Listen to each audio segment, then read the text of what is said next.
we've now got to the section of types, nature, and impact of threats. A high-level view of attacks can be split into two. They are namely private and public.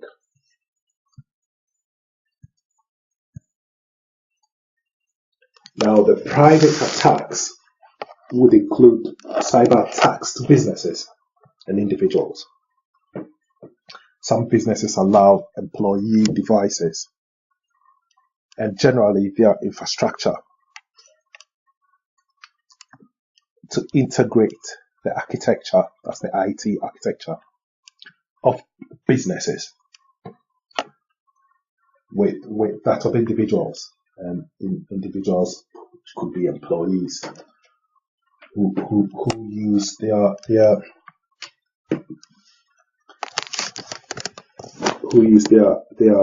IT services.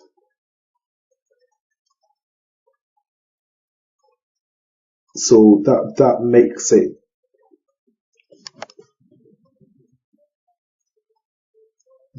integrate both private users and businesses, almost having the same sort of environment and exposure to attacks. Then the public sector is the bit where public attacks are mainly related to government and its agencies, supporting the general public. Government agencies serve populations, so have no choice but to expect their infrastructure to have the general public integrating them. And you'd normally have, you'd go to local councils and district authorities and everything. And you can use computers, and sometimes you can go online to some pages that you shouldn't be going and all that. Those will all fall into that before the general government agencies, ministries, and all that. So this is just a diagram to show how this plays out, which is in terms of both public and private. You'll have an infrastructure which is built, sometimes it's a networked infrastructure, and you'd have applications within the infrastructure, so maybe a server, and the server has a few applications on it, and security around these can vary, and so you'd have an original security around the whole server, that's before you can even get into the server. Then you'd have where you'll be able to get into the server, that is, enter your username and password that you've been given, and you'll be allowed into it. But there are some applications that you can't use. It can only be used by employees, and the attacks could either be to the application, or the attacks could be to the whole server. And these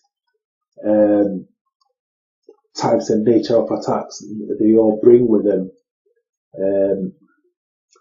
the approach to which you protect the infrastructure and the approach to which you protect the applications. Some of these have inherent security tools in them.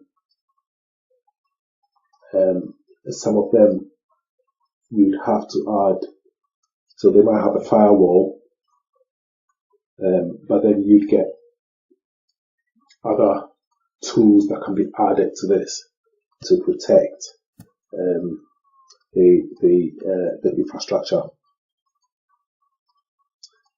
So the diagram shows the nature of cyber attack threats, which would normally be through the overall IT infrastructure or through the applications within the infrastructure. The basic defense is normally through access to the whole infrastructure, where a user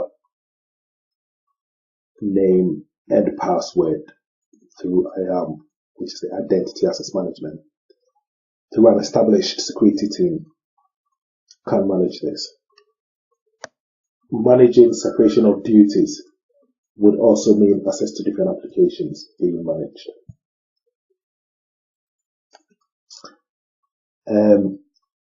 Probably the most difficult of security breaches would be the threat of malware and ransomware, which can sometimes unlock and access infrastructure and applications.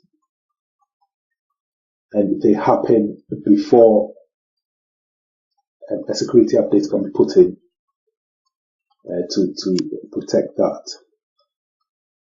The growth of mobile devices, cloud technology, and exposure to global platforms including Amazon, Alibaba, Facebook, eBay, to mention a few, makes it difficult to contain. The platforms themselves tend to be secure, but links which show up on them, as well as hackers and software developers honing their craft and testing their abilities, end up producing harmful programs. And sometimes as a hobby, or in terms of ransomware, deliberate fraud, put attacks into the public domain. So generally, this shows the nature and the forms in which attacks can come and disrupt the norm, and as much as you can put in the protection and everything.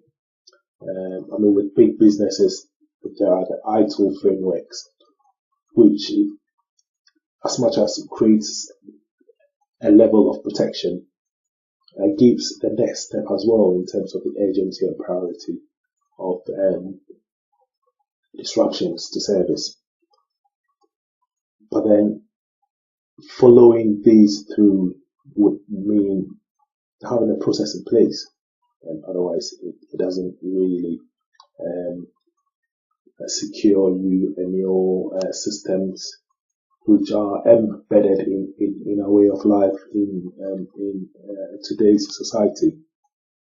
And that brings us to the types, nature and impact of threats.